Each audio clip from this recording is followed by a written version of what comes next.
இவங்க எல்லாரும் வித்தியாசமான முறையிலே ஆண்டவரிடத்திலிருந்து மோசேயுடைய வாழ்க்கையை காப்பாற்றுவதற்காக சில கிருபைகளை பெற்றிருக்கிறார்கள்.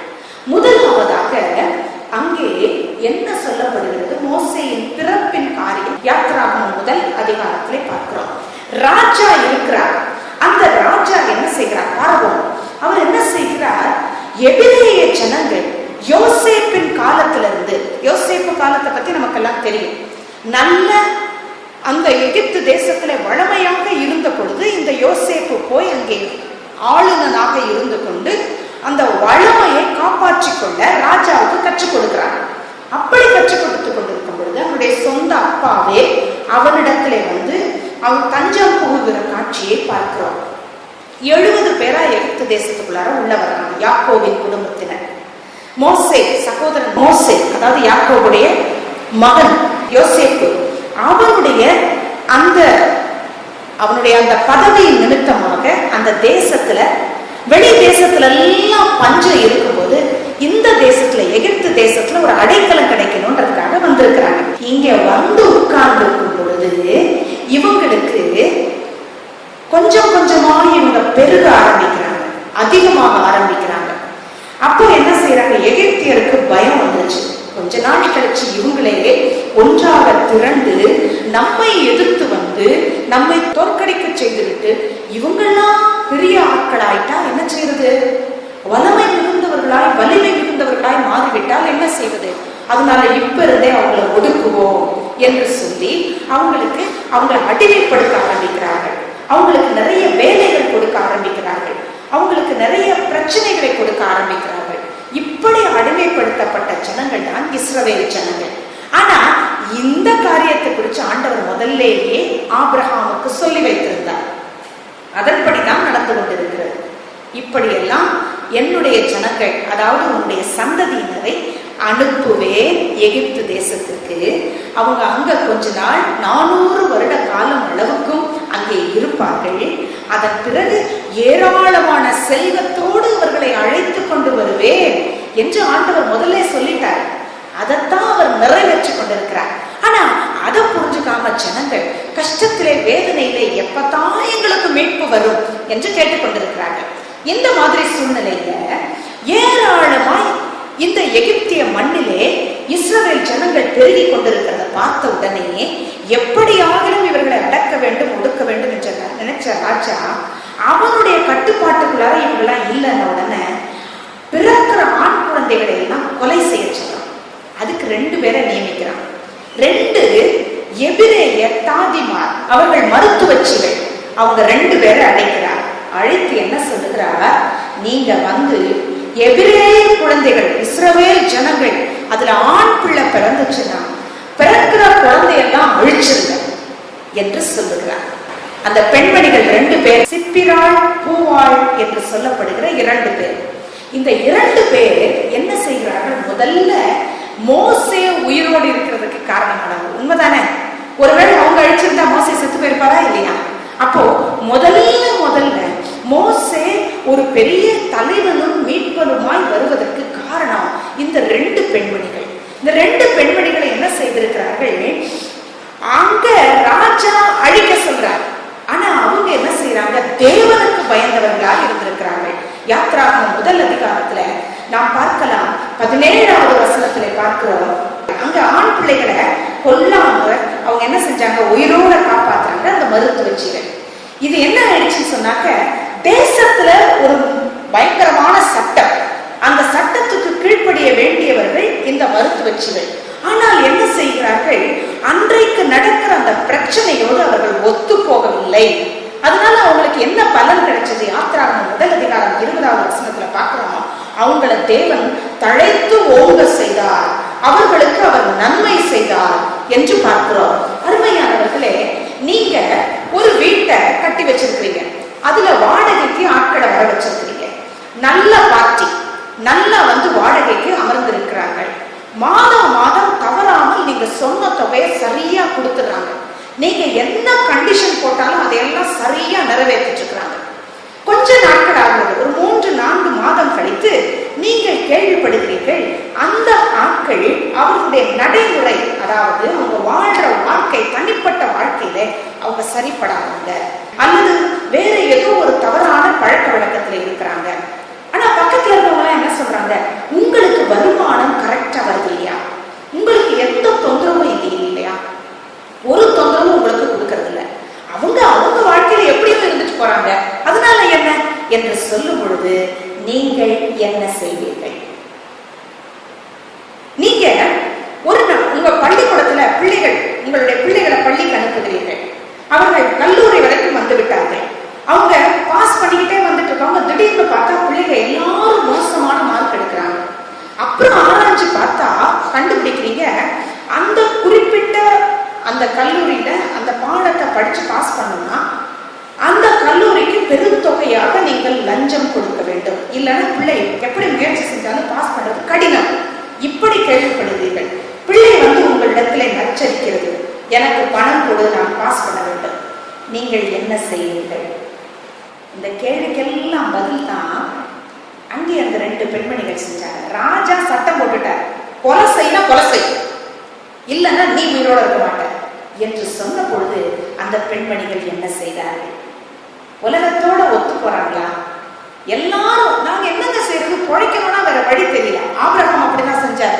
தன்னுடைய மனைவி ஒருவேளை அவளுடைய கற்பு சூறையாடப்படுமோ, அபிமலேக்கு ராஜா முன்னால நீ பொய் சொல்லிடுமா, என்னுடைய சகோதரின்னு என்னுடைய மனைவி நீ சொல்லிக்காத என்று சொன்னார்.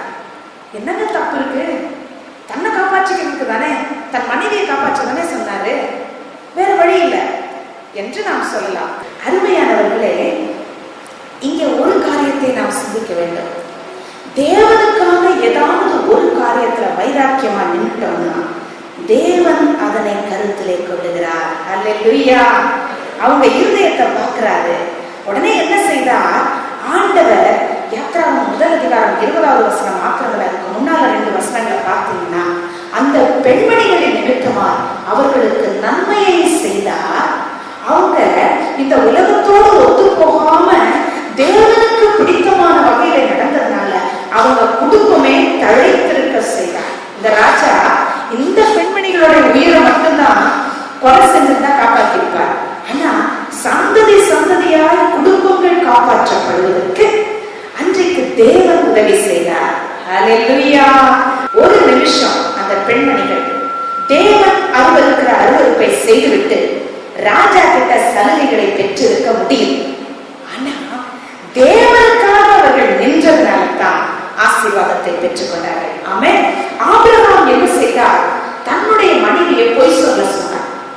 அதனால என்ன ஆச்சு? அபிமலேக்குடைய குடும்பம் எல்லாம் அவர்களுடைய கர்ப்பங்கள் அடைக்கப்பட்டது. ஆதியாகமம் 20வது அதிகாரத்துல 18வது வசனத்துல பார்க்கிறோம். இவர் பொய் சொன்னதன் நிமித்தமாய் இந்த பெண்மணி மேல் ஆசைப்பட்ட அபிமலேக்கு ராஜாவும் அவருடைய குடும்பத்தாருடைய கர்ப்பம் அடைக்கப்பட்டது. சரினா? ஆனா பொய் சொன்ன ஆளுக்கு புள்ள பிறக்குமா? ஆண்டவர் சொல்லியிருக்காரு, நீ வானத்து நட்சத்திரங்களை பார், கடற்கரை மணலை பார், உன் சந்ததியை பெரிதாக்குவேன்னு சொன்னாரு. ஆண்டவர் அதுவரைக்கும் அவர் சொன்னதை கூட நிறைவேற்றல. நீங்க சரியா வாசிச்சு பார்த்தீங்கன்னா ஆதியாகமம் 20வது அதிகாரம் 18வது வசனத்துல தான் அபிமலேக்கு குடும்பத்தாருடைய கர்ப்பத்தை திரும்பவுமாய் திறந்து எல்லாரும் பிள்ளை பெறும்படி வாக்கியம் செய்தார். 21வது அதிகாரத்துல 1 வசனத்துல சாராள் பேரிலே ஆண்டவர் கடாட்சமானார். இப்பதான் அவளுடைய கர்ப்பத்துக்கு திறப்பு ஏற்படுகிறது. அதுவரைக்கும் அவ போய் சொன்னதுனால நீ மாத்திரம் தப்பிச்சு போயிடலாம் நினைக்கிறியா? உன் நிமித்தம் அங்க இருக்கவங்க எல்லாம் தண்டிச்சு வச்சிருக்கும் பொழுது நீ பொழைச்சு போயிடலாம் நினைக்கிறியோ என்று சொல்லி சாராளுக்கு வாக்கு தத்தம் செய்து ஜாதிகளுக்கு தாய் என்று அழைக்கப்பட்டவள் கூட அன்றைக்கு வரைக்கும் அவளும் அப்படியாக நிற்க வேண்டியிருந்தது. தேவனுடைய பிள்ளைகள் தேவன் பேரிலே வைராக்கியம் வைக்கிற நாள் வரைக்கும் வீடு தேடி ஆசீர்வாதம் வரலன்னு நீங்க ஏங்கிக்கிட்டே தான் இருப்பீங்க. ஆண்டவருக்காக ஏதாவது ஒரு காரியத்துல வைராக்கியமா நின்னுட்டீங்கன்னா உங்க உயர்வை யாராலையும் தடுக்க முடியாது. அல்லேலூயா.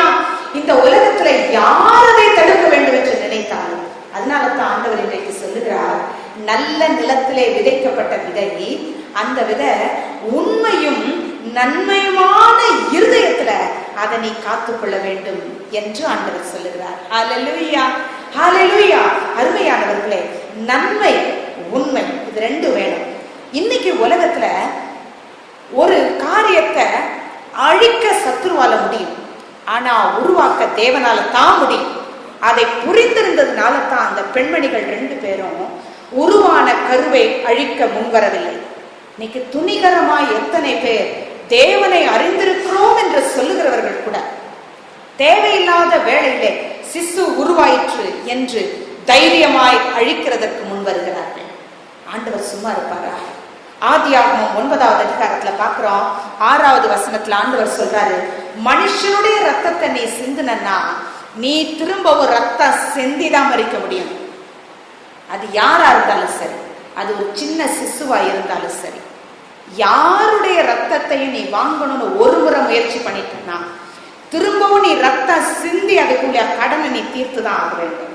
இது ஆண்டவர் கொடுக்கிற எச்சரிக்கை தெரியுமா? அருமையானவர்களே, இந்த பூமியில ஆண்டவர் வச்சிருக்கிற ஒவ்வொருவரும் அவருடைய கண்ணுக்கு விலையேற பெற்றவர்கள்.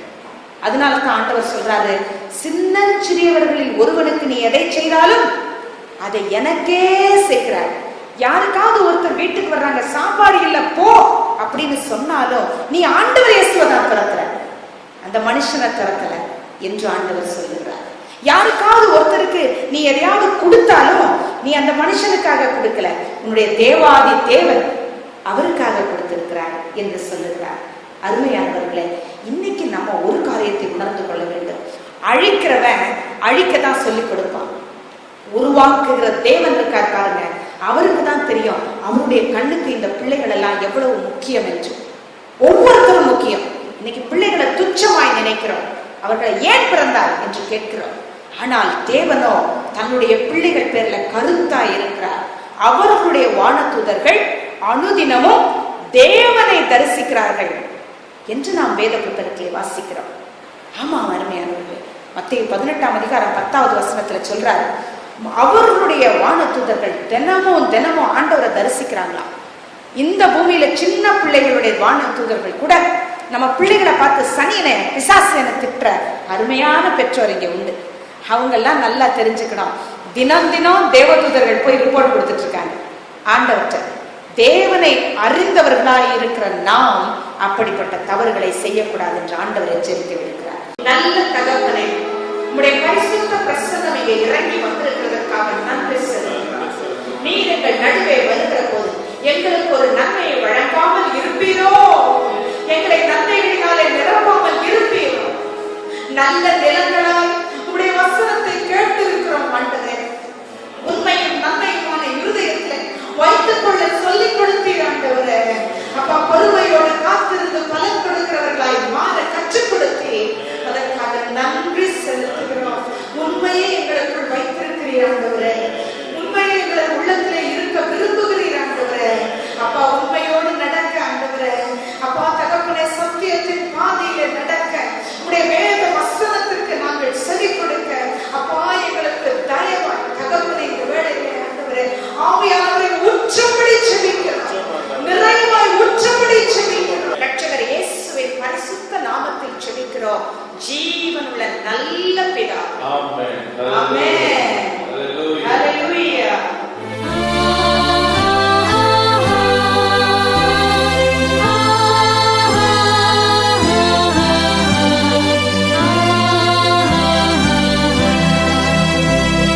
பரிசுத்த ஆவியே, பலமுள்ள ஆவியே,